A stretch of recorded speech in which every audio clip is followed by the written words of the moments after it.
Aron, dinaya mo ako nung nakaraan Nilasing mo ako. Hindi dong parehas lang tayo nalasing. Kaya ang bilis mo kasi magtagay eh. Sige Ron, dahan-dahanin na lang natin para hindi tayo malasing agad.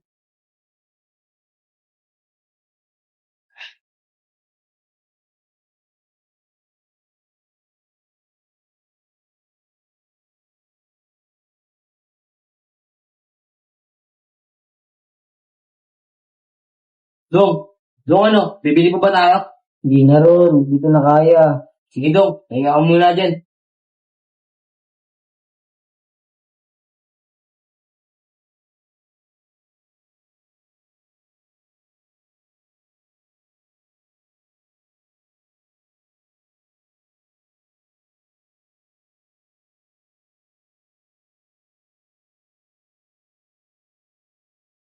Oh, anong ginagawa mo dito? Huwag kang maingay. Umalis ka dito! Kuya! Mm, mm, mm, mm. Huwag kang maingay. Kuya! Huwag Kuya! kang magingay, sasaktan kita. Kuya!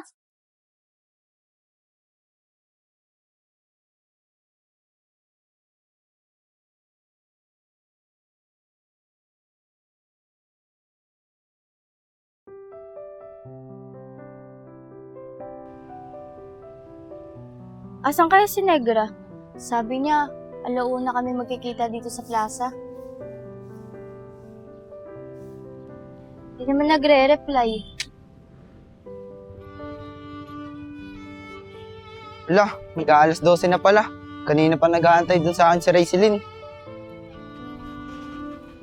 Saan kaya si Rayceline? Ayun siya.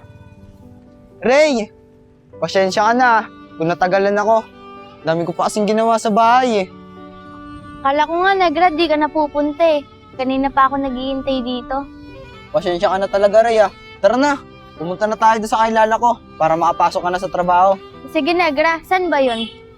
Doon lang sa may palengke. Tara na. Tara.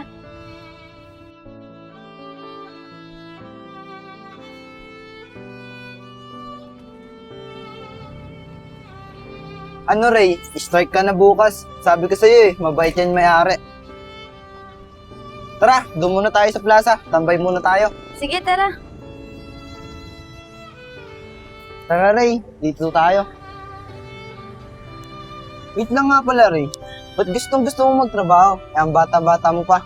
Di ba nga, sabi ko doon, 1 linggo lang ako magtatrabaho kasi next week pasukan na. Pandagdag ko lang sa baon ko sa araw-araw.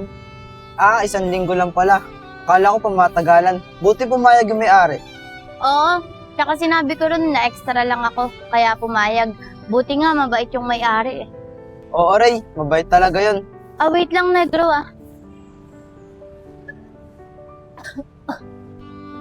O, Ray, anong nangyari sa'yo? Hindi ko alam, Negro. Bigla na lang humilab yung sikmura ko. Ano, Ray? Kaya mo ba? Nahihilo ka ba? Oo, Negra. Kaya ko to. Baka sa init lang to. Tsaka di kasi ako nagtanghalian bago pumunta dito. Tara na, Negra. Upo na tayo. Sige, Ray. Tara.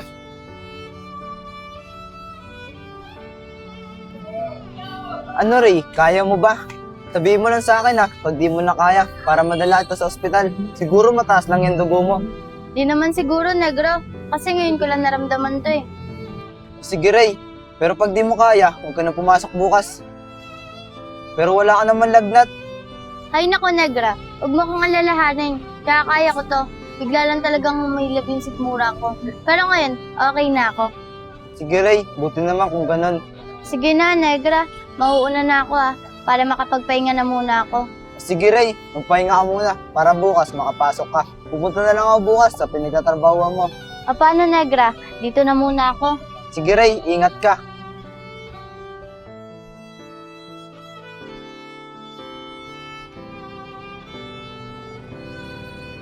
Negra, hindi ko talaga kaya.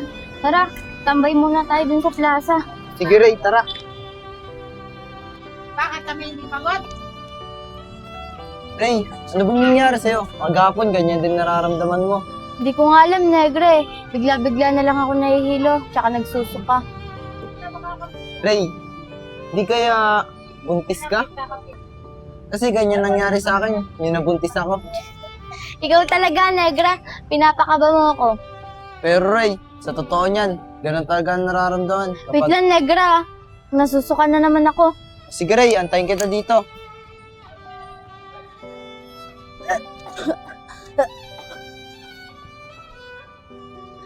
May nangyayari sa akin. Bigla na lang ako nasusuka. Pati nahihilo.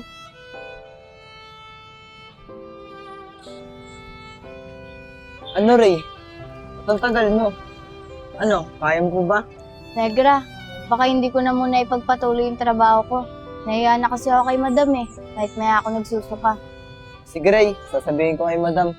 Pero Ray, may boyfriend ka ba? Ano ka ba naman, Negra? Wala akong boyfriend. Tsaka ayaw ko muna mag-boyfriend, no?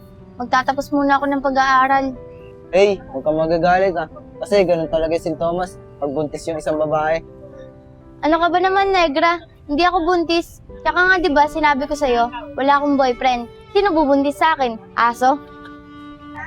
Pero Ray, nagtataka talaga ako. Kasi wala ka naman lagnat. Pero ganito na lang, magpiti ka na lang ngayon. Negra, ano yung PT? Tsaka para saan yun? Ray, yung PT, doon natin malalaman kung buntis ka o hindi. Para malaman natin kung totoo yung sinasabi mo. Ano Ray? Sige na nga, Negra. Sige Ray, tara na. Uy Ray, tara na.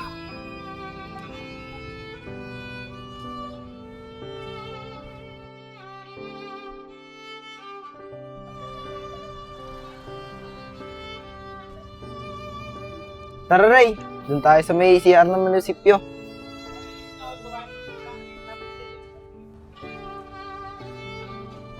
Negra, wait lang. Nakabahan ako eh. Oh, bakit ka naman kinakabahan? Di ko nga alam, Negra eh. Oh, bakit ka naman kakabahan? Di ba nga, sabi mo, wala kang boyfriend, kaya tara na. Sige na nga, Negra. Bahala na.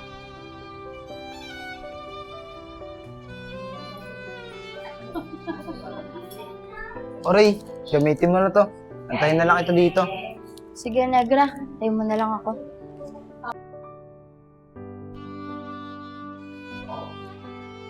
Kaya ang ibig sabihin natin dalawang guhit. Sana negative. Ano Ray? Anong balita? Di ko kasi alam to eh. Ikaw na lang tumingin.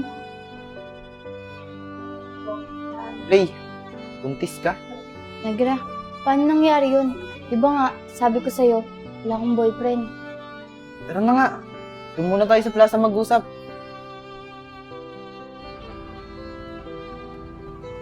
Ray, umamin ka nga sa akin. May boyfriend ka ba talaga? Kasi nakapagtaka. Buntis ka, eh wala ka namang boyfriend. Negra, totoo ba? Totoo bang buntis ako? Oo Ray, buntis ka. Ay no, dalawang guhit. Ibig sabihin yan, positive. Negra, totoo niyan. Pinagsalamantahan ako ng katrabaho ni Kuya. Naginom kasi sila sa bahay.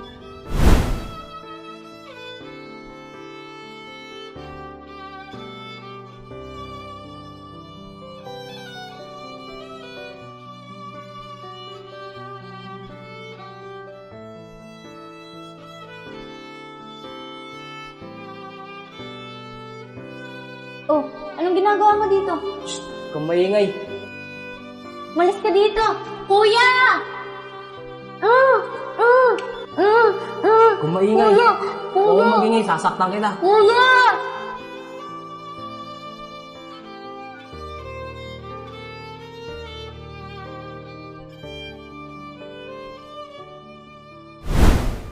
Ano? Alam na ba ng kuya mo at ate mo yan? Negra, ayun yung kinakatakot ko eh. Sabi niya kasi sa akin, pag nag-ingay ako, sasaktan niya ako. Ray, kailangan malaman ng ate at kuya mo yan para mapakulong yun gumawa sa'yo yan. Sige, Negra, hanap lang ako ng tiyempo para masabi ko na kay ate pati kay kuya. Ray, masyado ka pang bata para mabuntis ng ganyan.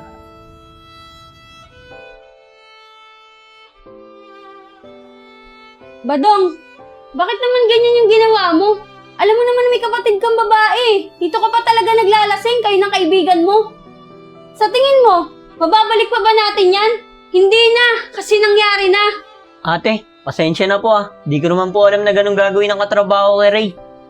Tignan mo, dahil sa nangyari, hindi na matutupad ni Ray yung pangarap niya kay nanay at tatay.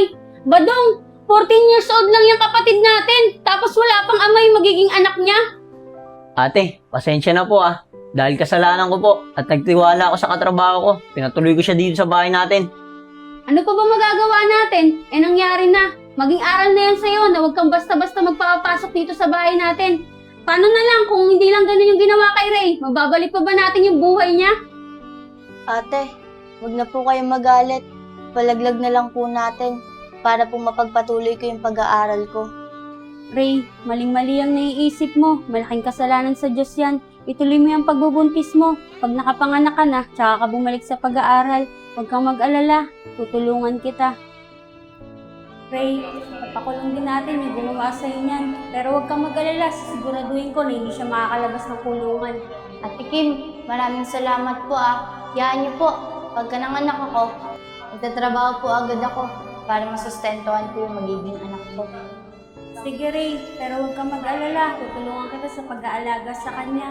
Alam mo naman, di ba, natigil na ako ng doktor sa pagtatrabaho kasi bawal akong mapagod O ano, tara na para makauwi na tayo. Sige po, tara na.